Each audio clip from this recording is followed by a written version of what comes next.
come once again to discuss things.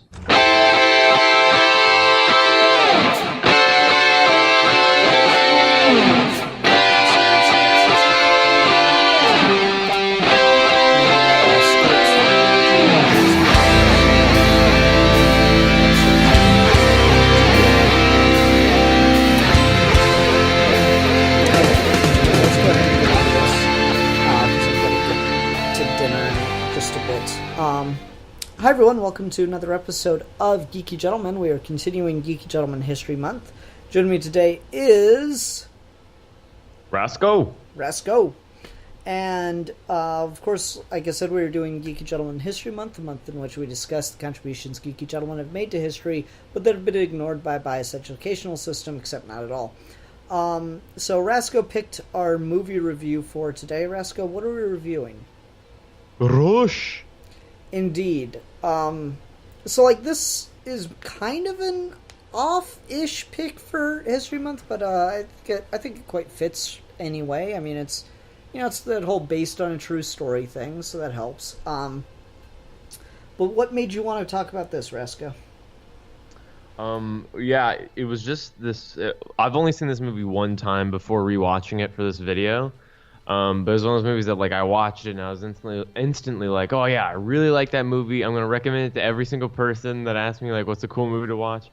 But it was really just that I had seen the movie. Ron Howard he's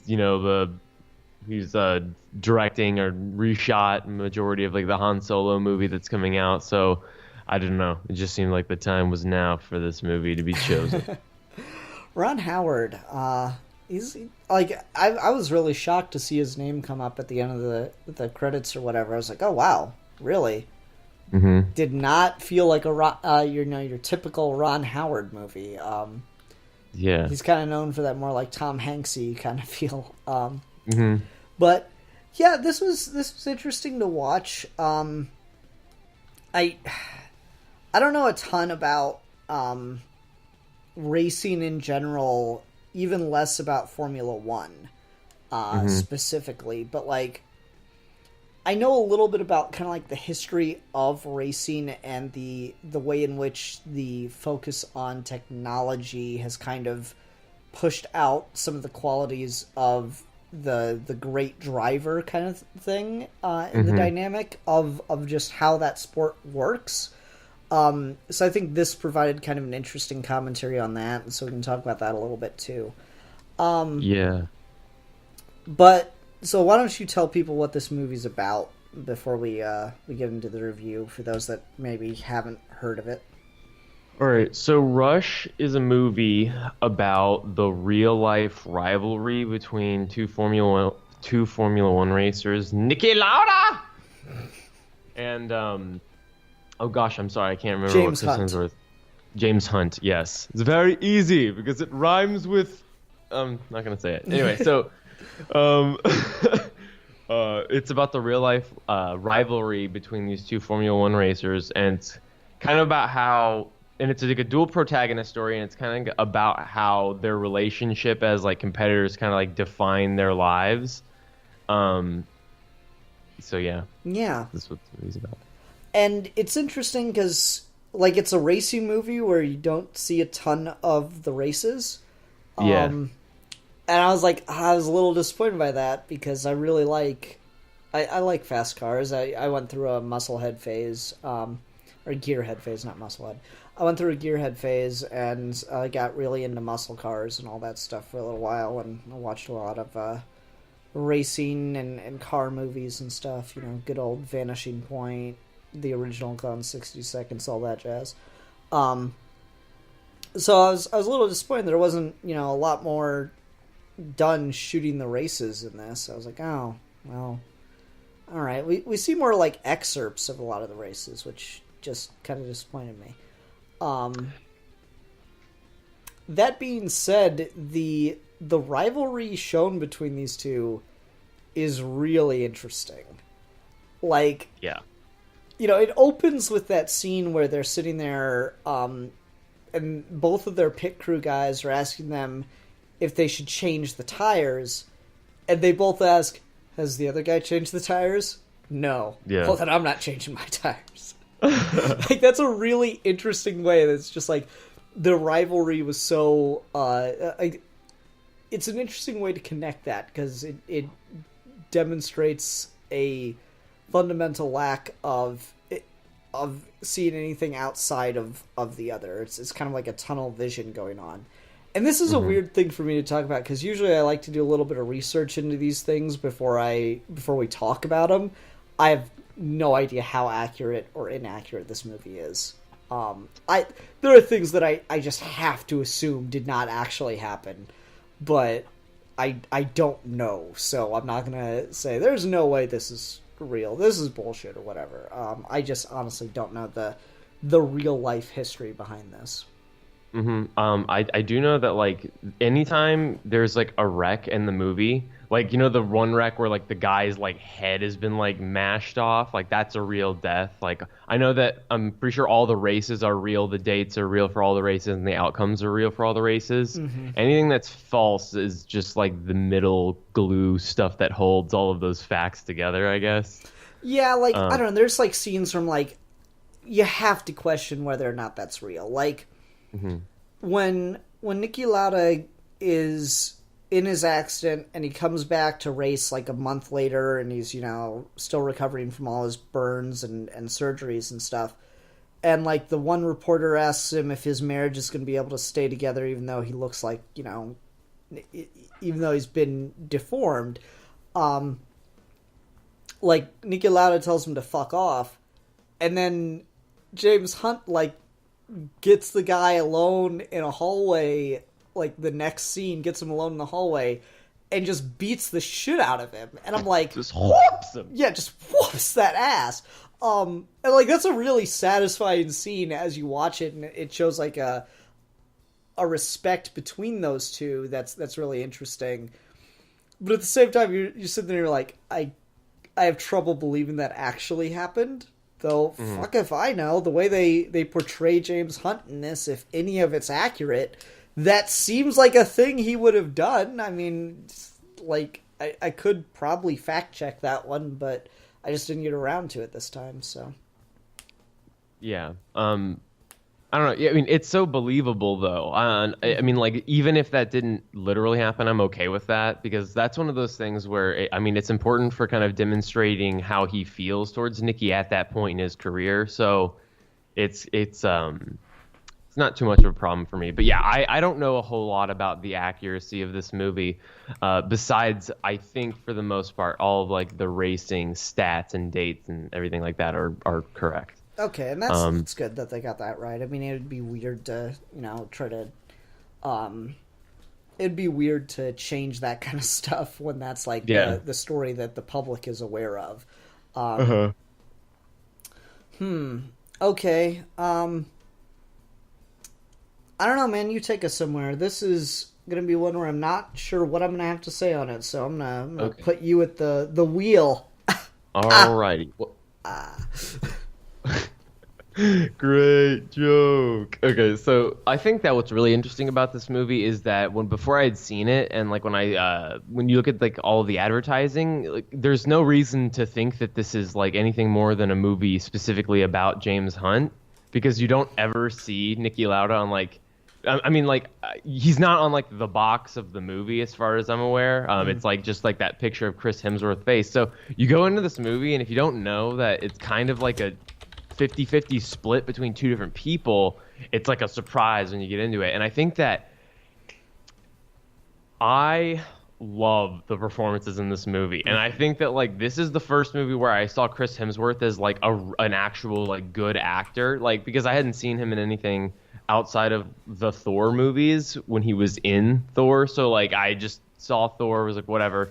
But when I saw this movie, it's like, okay, Chris Hemsworth's like actually a good actor. Like, he's awesome, and he's got so much like presence and charisma.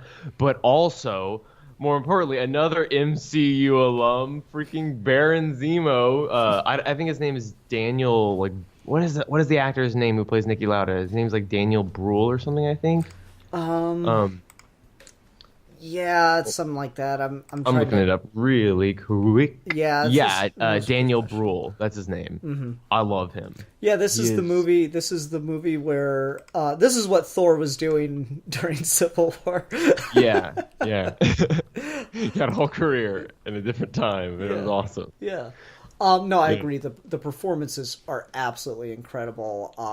Like I love the way that Chris Hemsworth portrays just the kind of extreme living every day like it's his last personality that Yeah. James Hunt apparently is known for having. And again, I don't know anything about James Hunt, so I feel weird talking about this, but like the way that he portrays him living this kind of like rock and roll lifestyle and this, just on the edge of life kind of thing. And then, he steps in a car ready to die every single time he does it. That's really interesting to watch. And it makes him like, just you get really invested in the guy, even though he's kind of an asshole. And then you have, what's his name playing Niki, who's like an asshole too, but in a completely different way. Yeah. So you have just two really unlikable protagonists just on paper, but the performances really sell you on them and get you invested in both of them, which is great. Yeah, that's what I love is that like if you kind of like take their character, like even strip down this movie out, like just get rid of like the racing and all of that, it kind of is very applicable to like anything. Like I think that there are kind of archetypes of Niki and James in every field. Like for example, in art, for example, somebody like James Hunt would be like Tarantino. Somebody like Niki would be Christopher Nolan. Like there's the natural, and then there's the guy that's like the he's building a clock. Like he's putting together this like really magnificent, tiny, intricate thing, and it's very different. One like Quentin Tarantino feels like he's just got this like thing in his DNA where he just like makes these movies that are great, and Christopher Nolan feels like this genius who sits down and he draws out the entire thing, and it's this whole thing with graphs and diagrams.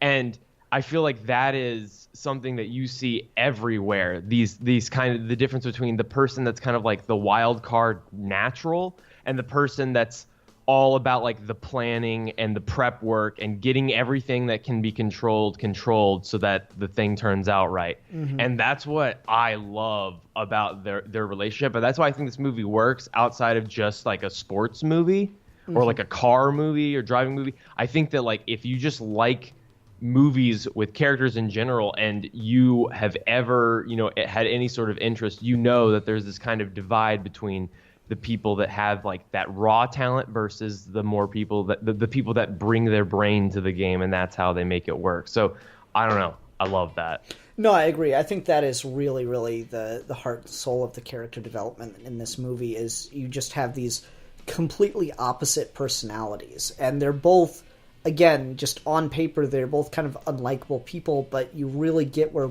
they are each coming from, given their different backgrounds. Like, you got James Hunt, who's apparently like from this, working family, doctors, lawyers, all this stuff. And he's like, the only thing I'm good at is driving a car and not caring if I die or not. And that's just what he's good at is just, he has a natural talent for driving. And Niki certainly does as well, but his is less dependent on just pure skill and goes down more to the meticulous detail work that he does, the lifestyle that he lives, to make himself better and better and better, and to give him every little possible edge. And it's interesting because he pulls a lot of shit that, like, okay, I'm not a sports fan, but you know what is like the worst thing ever in sports, in football? What? The 3-point. The 3-point kick and the 1-point kick. Kicking in football is garbage. And the reason why is because like it's always played for safety. It's always, well, we're on third down and we're like 3rd and 10, and then you'd go through third and you can't get the first down, so we're on 4th and 10. We're just gonna kick and go for the 3-pointer. It's like, okay, we got a touchdown, now we got an opportunity for the extra point, or we can go for the run and get the 2 extra. and we're gonna play it safe. We're gonna go for the 1 point.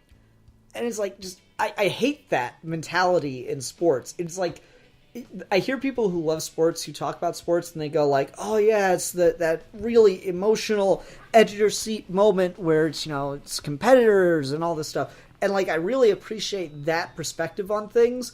That is never sports though. It's always the safe, like, nice choice kind of thing.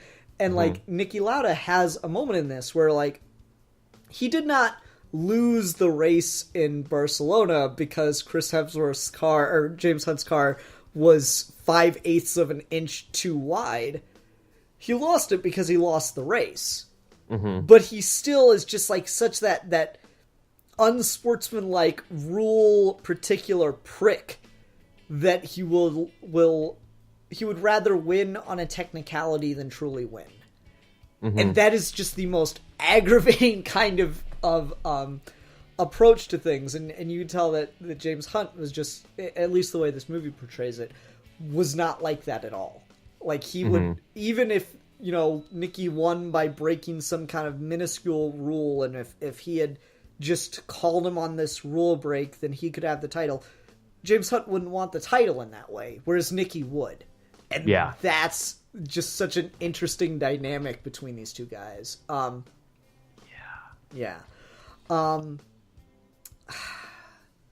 Okay, so let's this is a pretty good transition point to the whole racing thing. So like, there's this narrative in racing wherein it used to be that you had to be a really skilled driver because while there were like certain differences in cars, they weren't substantial enough for you to be able to win always win because you had the better car. There used to be like this romantic period in racing where like the driver's personal skill made a big difference.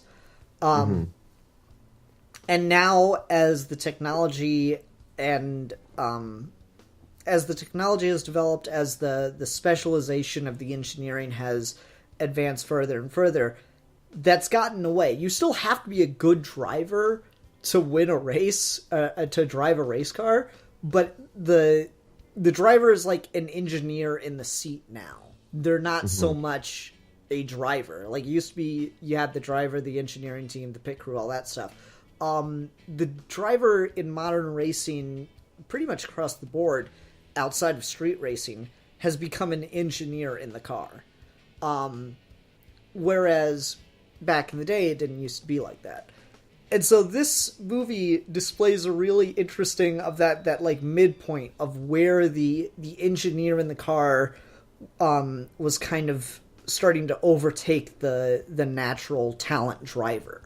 And I think it's neat to show that kind of evolution of the sport in the or with these characters who are, very opposing worldviews. And so I thought that was really interesting because it heightened the commentary on the way the sport changed over time. Yeah, and I really do love at the very end, just where like Chris Hemsworth, like, Niki's like, when you bring the percentage into it, he's like, you kill the sport when you do that, when you just make it all about the numbers and the math, and he's like, you that's how you kill the sport. And he's kind of right. I mean, that is kind of true. It's unfortunate, but at the same time, in that same scene, I love how it never kind of wants you. I love how the movie will like, when I'm watching this movie, I forget that I'm watching a movie where there's like another perspective that I'm about to cut to in like 5 minutes or so. And it never makes it seem like one person has all of this wisdom the other one lacks and that they really need. It's always like they kind of both need to like half listen to each other. Because Niki's like kind of totally right. Like, James just wins and bows out, I guess. And then it's kind of unfortunate. I don't know. He just doesn't really continue that drive into another season or whatever. But back on what you were saying a second ago about the sport changing. Yeah, that's like one of those things where it must be really kind of like demoralizing to see that happening to any sort of sport, like any sort of thing where it kind of like loses the battle of like who's the better competitor, who's the better driver. When that kind of goes away and it's more so about just like the best car, yeah, like that is kind of, I don't know, it's kind of like just taking the magic out of something. No, it is, and like the joke I always kind of go to that like when I talk about racing, because again I was a gearhead for a while. There's this episode of Futurama where they're watching. I think it's Brinsball. I think that's the name of it. They're watching that, and Bender is sitting there talking. He's like, "These human players were nothing compared to the old robot leagues. CatchBot 2000 was the best catching bot ever." And they're sitting there arguing. They're like, "That's why it wasn't fun to watch, is because these were like perfectly like working machines." And he goes, "Oh yeah, that's what you humans say. I bet you thought that." Like, if you list off some fucking name, he goes, was just a modified howitzer unit. I'm just like, oh God. Like, could you imagine if you just watch baseball where you got just, like, a gun firing at, like, a machine that is perfectly designed to catch every ball, and you got a machine in the middle that's perfectly designed to hit balls? Like, what happened? Like, that's going to be interesting for about 10 minutes. And then it's going to be, like, the most ridiculous thing ever to watch, because eventually it's just, okay, now who's got the better engineered machine? And that can be, compelling and dynamic in its own way, but it's not the same kind of random chance that sport has. And, you need that idea of pitting yourself against someone else. And, like, it's just, I don't know. All right, so at work we do, we have all these crystals that we have to put these plastic caps on. And we do them 100 at a time. So I've developed a way to do it where I use a rolling pin and a piece of cardboard and I crush them kind of all down at once. And everybody makes fun of me for that. Because, yeah, sure, it looks silly. But I straight up, like, told one of the guys that, like, makes fun of me, I'm like, all right, fine, let's do it. You and I both do a tray at the same time. See who gets done first. And I fucking smoked the guy. But yeah, it's not like the same level of fun of victory because I'm using a goddamn tool. It's there's like the competitive nature of it, but the only reason it's fun for me to win that is because he's been making fun of me and I'm fucking right. My way is better. But like there's that competitiveness, that head-to-head thing, and when you take the human element away from it more and more and more, it becomes less interesting.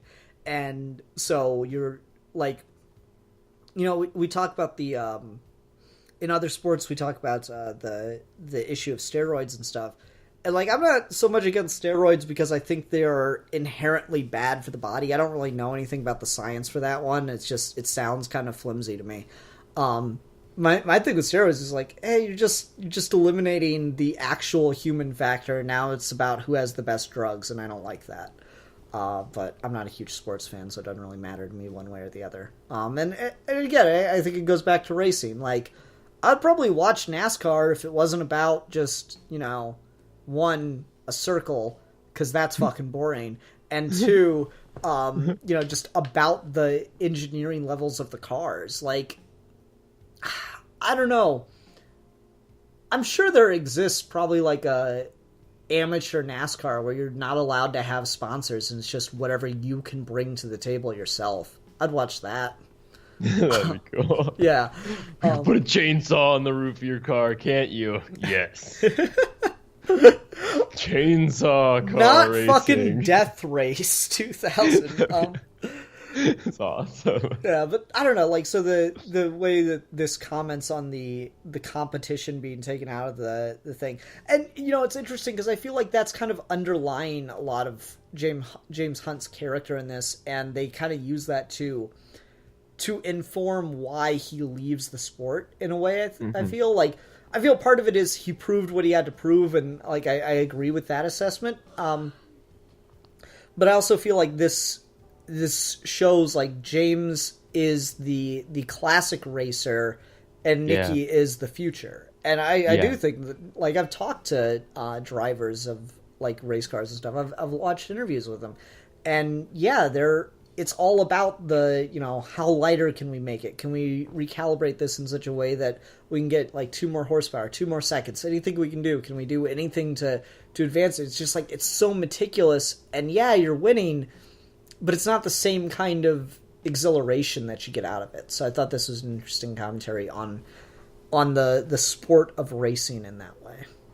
Yeah, definitely. I also think that what's really cool about this movie is that it kind of takes something that when you like really sit down and think about it, you guess like, yeah, it's always kind of been a scary thing, but you don't think of specifically racing as like this horrifying thing, really. Mm-hmm.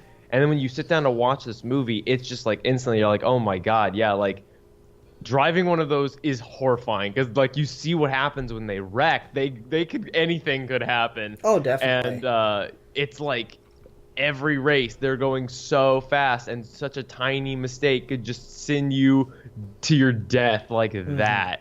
No, and, I really like that. It makes racing scary. Oh, I agree. I really, really like that. I love that James Hunt has that line. He's like, you're just inside a coffin.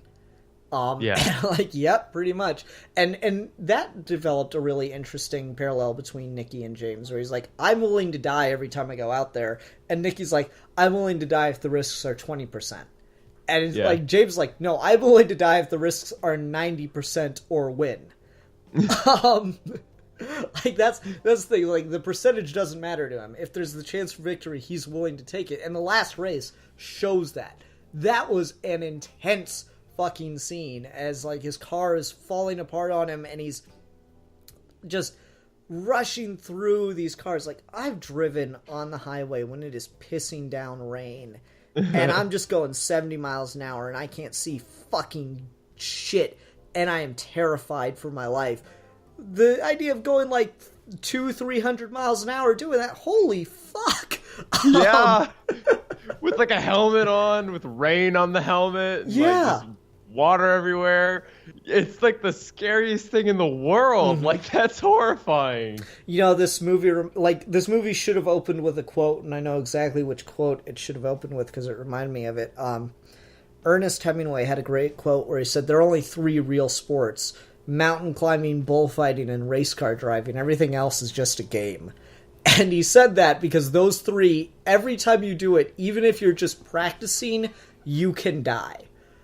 Like, you can practice football without putting yourself at any serious risk for injury. Like, you can practice, like, you know, it was funny when, I remember when Peyton Manning switched from the Colts to the Broncos, the first game that he had against the Colts, all the defense players were just going to town on his ass because they spent like practice after practice after practice having to play it soft in going after Peyton. Like, they weren't allowed to actually hit him.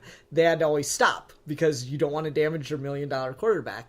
Like, so there are manageable ways to practice football and other sports without putting your life at risk, even if, you know, life and bodily harm are at risk on the field. You can't practice mountain climbing without putting your life at risk. Like, even if you do, like, the indoor rock climbing thing, there's a reason they have safety equipment because even that shit can still fail and you can still kill yourself up there. And race car driving is the exact same way. Like, my friend Bobby is really into NASCAR, and he had a roommate that was like an atheist, and so he tried to watch one NASCAR race, and he immediately quit when he saw that they were praying at the beginning. And he's like, this is fucking bullshit. They shouldn't bring like religion that far into it. And Bobby just straight up tells him, dude, all of them are Christian, and there's a good chance they could die today. Like, that's just how it is. And so, yeah, I don't know. Like, it shows the danger of racing. Like, it does a really great job of showing the romantic, the sexy, the cool side of racing and cars and that whole thing, and also showing just how ridiculously dangerous this sport is. Yeah, and I love how, like, every time the sport gets scary, it happens like that. Like, when Niki's, like, signing that autograph, and the guy's like, can you put the date? And Niki's like, why? And he's like, it's like, you never know. You know, it's like, could be your last. And then he just looks at him like, motherfucker, I ought to spit on you. And it's just like, yeah, it's scary. Oh, definitely. I really, really like the way that they displayed that. It does.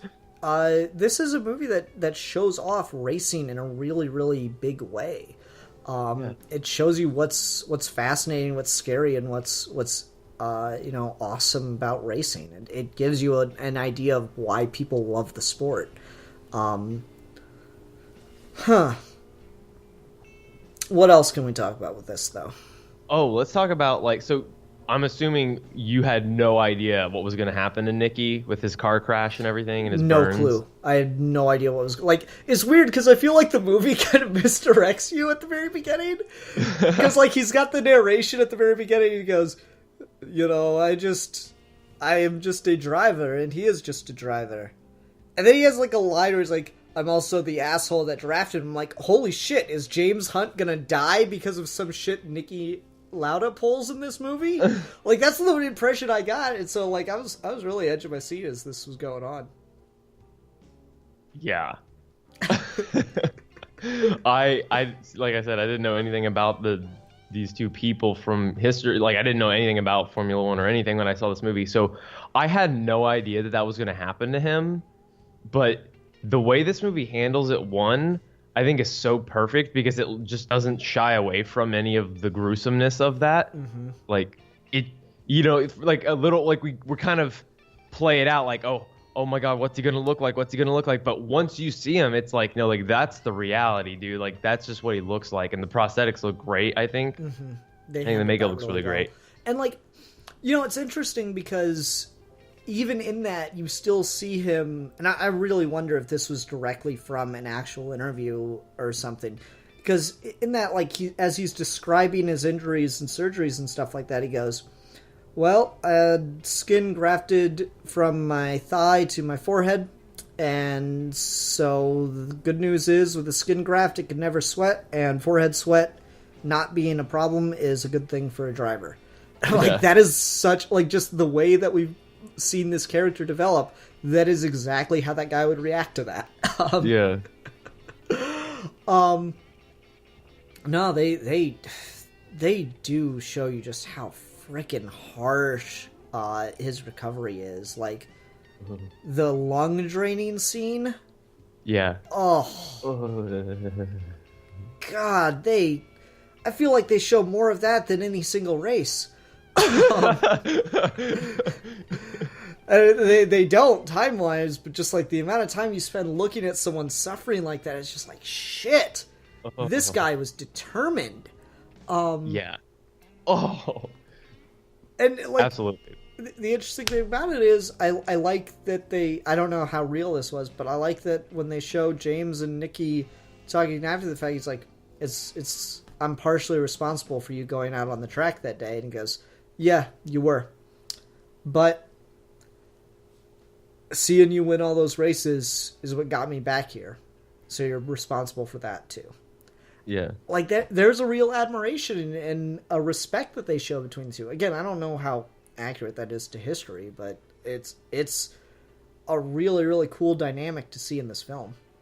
Yeah. I love that part. And I also I love how this movie is one of those movies where you're so, like, I feel really satisfied with how it ends for both characters. Mm-hmm. Like, I love so much how Niki's just kind of like, you know what? Like, no, this race isn't worth it. Like, this is not the race that I'm going to, put it all on the line for and die. Like, no, I'm not. And just kind of stops. And he goes back and just has this moment with his wife, and they're like, Niki, do you want us to tell him what happened? Like, do you want us to tell them that, like, the car's messed up so people don't think you're like a coward or something? And it's just like, in that moment, you don't, like, that the bravest thing he could do is to just walk away from the race at that point.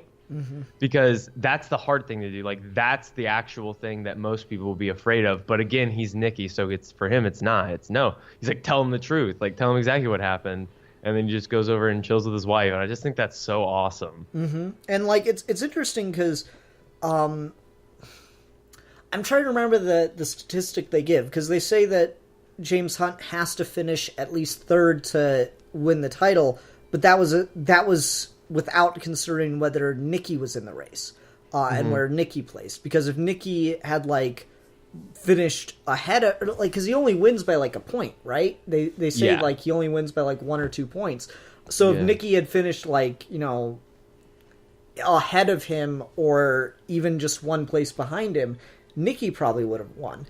And so like it's this really, really interesting, tense thing where it's like Niki's got a chance to win no matter what, but if Hunt has 3 chances to win no matter what in that way, and that's really, really interesting. And it's fucking tense as hell, that those last couple laps that Hunt pulls. Jesus Christ, it's like, not only he's got like no time left, his car is, falling apart. I love that, like, his hand is bleeding because he lost his gear shift knob. Yeah. Like, you really feel the determination in that, and it's really, really cool to see. I'm not a sports fan, but I tend to like sports movies, Yeah. I'm typically the same way. Like, I really like sports movies. It's just like there's such a triumphant feeling about this, and I don't know if I would get that if I watched the original broadcast of the race. Oh, there's some we can transition to. How'd you feel, particularly at the end, of them blending actual footage of events? Like, when we see the TV broadcasting, I'm pretty sure they just took the TV broadcast of those races. And and then at the end, when we start seeing actual footage of the real James Hunt and the real Niki Lauda on screen, how'd you feel about that? I think I've seen that in a lot of, like, based on a true story type movies. I've kind of like come to expect it. Like, typically towards the end of your movie, if it's based on real people, they'll start like showing those real people, and sometimes just completely out of context, they'll just show some like footage. Mm-hmm. I didn't find it too intrusive. I thought that what was interesting about this viewing of this movie is I've realized like how informational it is versus what I thought. Like, there's a lot of just kind of information that this movie will always try to give you. Like, every time there's a race, it will always try to give you like the year, the location, the date. It tries to give you a little bit of information every single time something happens. Mm-hmm. And I didn't really notice that the first time around. Second time around, I did. And so I think that, like, I kind of like them integrating some of that footage there, just because you just kind of come out of the movie having learned some more stuff and having seen something that wasn't entirely fabricated. Yeah, I gotcha. I didn't mind the footage of the race on, like, television sets and stuff. I thought that was pretty good, and they did it well enough that, like, you don't actually ever see the real guys' faces. It's always, it's Formula One, so they're wearing the helmets and the socks, the face socks or whatever you call them. So that helped. I felt like it was maybe too much of the footage of the real actors at the end over the narration, and maybe that would have been less of a problem if not for the fact that, like, the footage they were showing was clearly like the actors are the exact same, or roughly the same age as the real people at that point, Mm-hmm. It's not like we saw like old Niki and old James. It's like we saw literally, the next season or whatever. And I was like, oh, well, that's, I don't know. Something about it just looked a little too, like, it was disorienting. I don't know. Maybe. Mm-hmm. That's fair. Like, I generally think it's okay to cut to real footage if you're, one, not cutting back to the actors at that point, and two, you're skipping some years. That tends to be my thinking, at least. Okay. You got anything else with this? I'll just say that this movie is, like, perfectly paced. Like, it just flows at a quip, and it's just like there's constantly something going on. There's so much in this movie. Everyone goes from one place to such a different place by the end. And I don't know, this is just one of those movies that's like, it's so easy to watch. Mm-hmm. Yeah. It's hard to watch sometimes, but it's like easy to watch in terms of, like, it keeps your attention. I don't know. Yeah, I gotcha. I agree with you there. Okay, let's go ahead and go on to ratings then. You go first. I'm curious where you're coming down on it. I'm going to give this 4.5 tires out of 5. Okay. I'm going to give this 4.5 six-wheeled cars out of 5. Did you notice that one?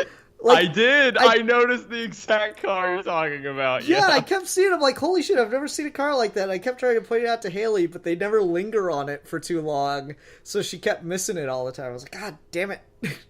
Yeah, it's like, oh, what were they thinking? I don't know, but it's cool. That is one of those things. Like, it feels like it's probably was just a gimmick. Probably didn't actually help at all. If anything, it would just add more weight. But it looked cool. Yeah. All right.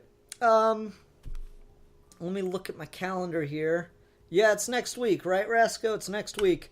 Next time on Geeky Gentleman History Month, for these mini-sodes, even though these are like 40, 50 minutes apiece, these mini-sodes, we will be discussing Season 1 of the 2016 animated series Zorro the Chronicles. Because I'm a Zorro fan, and it's History Month, and I want to talk about Zorro. So, there. Anyway, everyone, I hope you tune in for that. And until next time, I'm the Philosopher. And I'm the Beta Male Cuck. And we are your Geeky Gentlemen. And we will be discussing things.